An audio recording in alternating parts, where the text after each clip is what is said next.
Mr. Speaker, not everything that is good should be forced or can be forced, nor is an exclusive problem with forcing.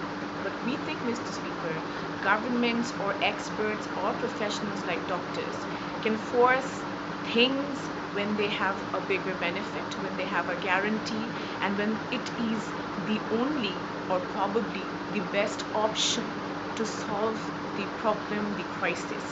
We think that for vaccination, this is certainly not the case, and that is why for 100 years we have been debating these things, and we have had incidences like very recently today, GlaxoSmithKline being filed a $50 million lawsuit for damaging numerous patients' brains in the name of swine flu. And we think that the vaccination was not inherently problematic because of the vaccination itself, but because of some quality mishaps which are large in number.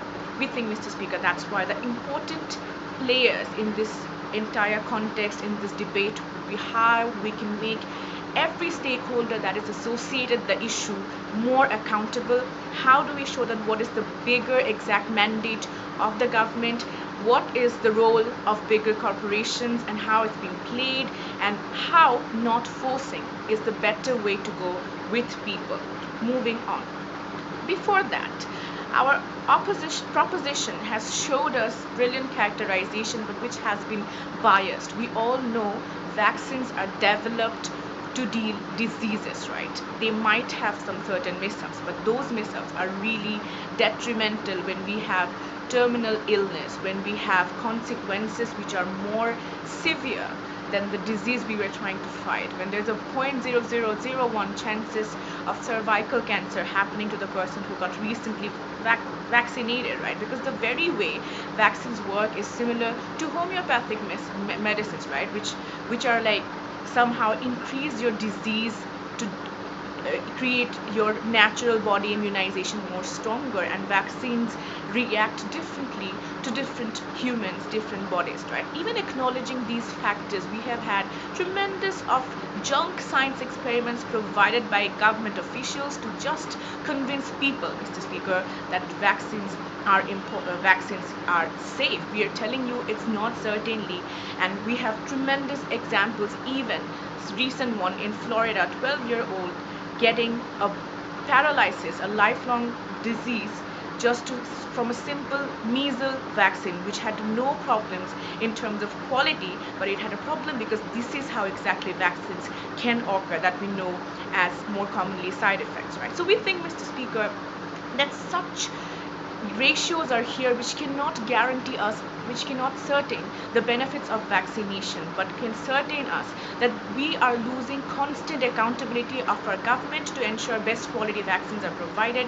We are losing out on parents or individuals being more aware about what sort of vaccine they are giving to their child, whether or not that is necessary or not, Mr. Speaker. We think that we are losing out obligations on corporations to not trade the inferior quality products to countries and go for easy contracts with governments.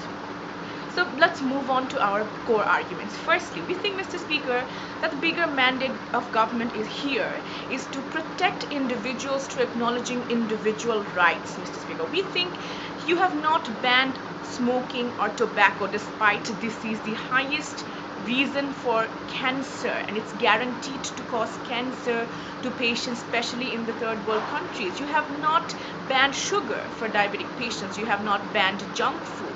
For God's sake, you have not been even able to take care of our problem of pollution, to ban plastics or do any sort of things that is required for you to do first to ensure that my tax money is well paid from your part, not costing me my liberty on the first place, Mr. Speaker. So we think that government's mandate here works in the different way of individually acknowledging my right of information, right to get the best quality services, Mr. Speaker. And that's why we do not think that government or doctor holds the right at the point to make me suffer in the name of protecting the bigger chunk of the society that they are not being able to protect at the end of the day.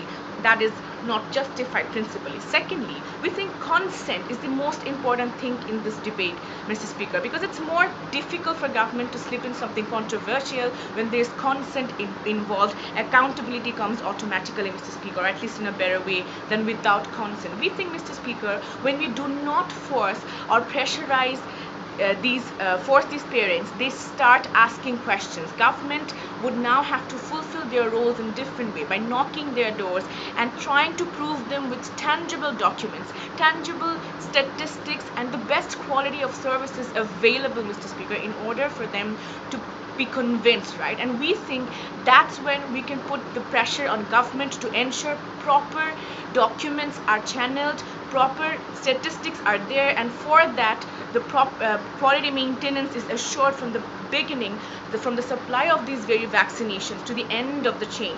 And we think that this puts a pressure on the government when they want to, they're questioned that why aren't you being able to fight simple diseases like measles, and also they're questioned that why is not your vaccine working enough to convince individual parents of its benefits. We think, Mr. Speaker, the problem when you remove consent from the huge scenario is that consider these third world country parents. Even in developed nations, parents, when they take vaccines as granted, they do not even want to check it. They do not even go to internet and check how to take care or monitor their child for further symptoms. They just consider that yes, there might be some simple side effects for vaccines, but that's it. So we think, Mr. Speaker, that when we are not forcing them, that creates an automatic pressure on them, or also a system which makes these documents accessible to these parents, Mr. Speaker, for better monitoring, better access, and better accountability on the government. We think, Mr. Speaker, doctors should be the last person implementing this. Why is that so? We know how junk science experiments are there everywhere. We know before we banned tobacco advertisement, there were advertisements on how doctors are certifying that tobacco is actually good for your throat infection, how Coca-Cola is actually good for your child's brain development, and whatnot. We think that the corporations which get contracts from these vaccine development from these governments have a role to play, can buy off the governments, can buy off the doctors, and different doctors can have biases like we see in every day in any hospital that we go. We see using different medicines from different companies. We think that in 2011, the US federal government awarded 6 pharmaceutical corporations over 5.7 billion to manufacture children's vaccination. We think that when we force these things, it makes it easier for government to take any sort of medicines from any sort of corporation at the cost of their contract, and it makes these corporations very easy to exploit populations, to sell their bad quality products to the third world countries and get away with it, like we see that PMI does, or any other research companies do to African or third world nations. So we think when we ensure that consent is involved, that moment we ensure that vaccines, the quality of vaccines are at their best. The governments are now more intending to provide materials to convince people. The parents now get to know the other side of the story and get to rationalize both ways. And we think that this can only be possible when we acknowledge individual rights over vaccination, since we do not force people to drink water, we do not force people to live a healthy lifestyle, right? Similar to that, it should be done best by acknowledging individual choices. We are very proud to oppose.